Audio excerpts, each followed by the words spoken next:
অনেক সময় চরম মিথ্যুকও সত্য বলে থাকেন। যেমন শিয়াদের লিখিত সহিফায়ে কারবালা বইয়ের ৩৮৮ পৃষ্ঠায় স্পষ্টভাবে উল্লেখ আছে, হযরত জয়নাব রাদিয়াল্লাহু তাআলা আনহু ইমাম হোসেন রাদিয়াল্লাহু তাআলা আনহু এর কলিজার টুকরো আপন বোন।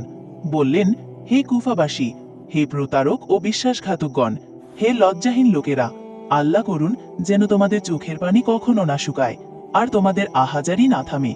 তোমরা কি আমার ভাই হুসেইন রাদিয়াল্লাহু তাআলা আনহু এর জন্য কাঁদছো? কাঁদো, কারণ তোমরা সেটারই যোগ্য।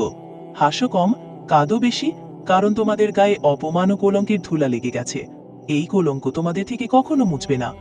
এই ভাষণের মাধ্যমে হযরত জয়নাব রাদিয়াল্লাহু তাআলা আনহু কুফাবাসী শিয়াদের মুখোশ খুলে দিয়েছেন, যারা হযরত হুসাইন রাদিয়াল্লাহু তাআলা আনহুকে শহীদ করেছিল। জয়নাব রাদিয়াল্লাহু তাআলা আনহু এর এই বদদোয়া আজও বাস্তব দেখা যায়। এইসব কমবক্ত শিয়ারাই আজ সবচেয়ে বেশি ইমাম হুসেইন রাদিয়াল্লাহু তাআলা আনহু এর জন্য মিথ্যা মাতম করে থাকেন, মূলত যারা তাকে ডেকে এনে হত্যা করেছিল। উক্ত বইয়ে ৩৯১ পৃষ্ঠায় উল্লেখ আছে, হযরত উম্মে কুলসুম রাদিয়াল্লাহু তাআলা আনহু বললেন, হে কুফাবাসী, তোমাদের মুখ কলঙ্কিত হোক।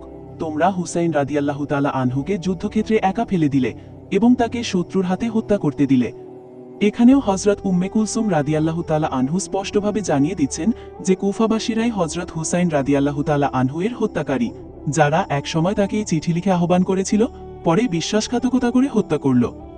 উক্ত বইয়ে ৩৯২ পৃষ্ঠায় উল্লেখ আছে, ইমাম জয়নুল আবেদিন রাদিয়াল্লাহু তাআলা আনহু, যিনি ইমাম হুসাইন রাদিয়াল্লাহু তাআলা আনহু এর নুরানি সন্তান, হে জনগণ, আমি আল্লাহর কসম দিয়ে জিজ্ঞেস করছি, তোমরা কি ভুলে গেছো যে তোমরাই আমার বাবাকে চিঠি লিখে ডেকেছিলে, তারপর তাকে বিশ্বাসঘাতকতা করেছিলে? আল্লাহ তোমাদের ধ্বংস করুন। কুফাবাসীরা বলল, হে রাসূলের সন্তান, আমরা আপনার অনুগত, আপনি যা হুকুম করবেন তাই করব। আমরা আপনার জন্য যুদ্ধ করব এবং আপনার শত্রুদের থেকে প্রতিশোধ নেব। তখন ইমাম বললেন, দূর হটো হে বিশ্বাসঘাতক ও প্রতারকের দল, তোমরা কি আমার সাথেও সেই প্রতারণা করতে চাও যেটা আমার পূর্বপুরুষদের সাথে করেছ? শুনে রাখো, আমি তোমাদের ফাঁদে পড়ব না। ইমাম জয়নুল আবেদিন রাদিয়াল্লাহু তাআলা আনহু এখানেও কুফাবাসীদের মুখোশ খুলে দিয়েছেন যে তার পিতা হুসাইন রাদিয়াল্লাহু তাআলা আনহুকে যারা ডেকে এনে হত্যা করেছিল, তারা এখন আবার ভণ্ড প্রেমিক সেজে তার কাছে দয়া চাইছে। তিনি জানিয়ে দিলেন, তিনি তাদের ধোঁকায় পড়বেন না।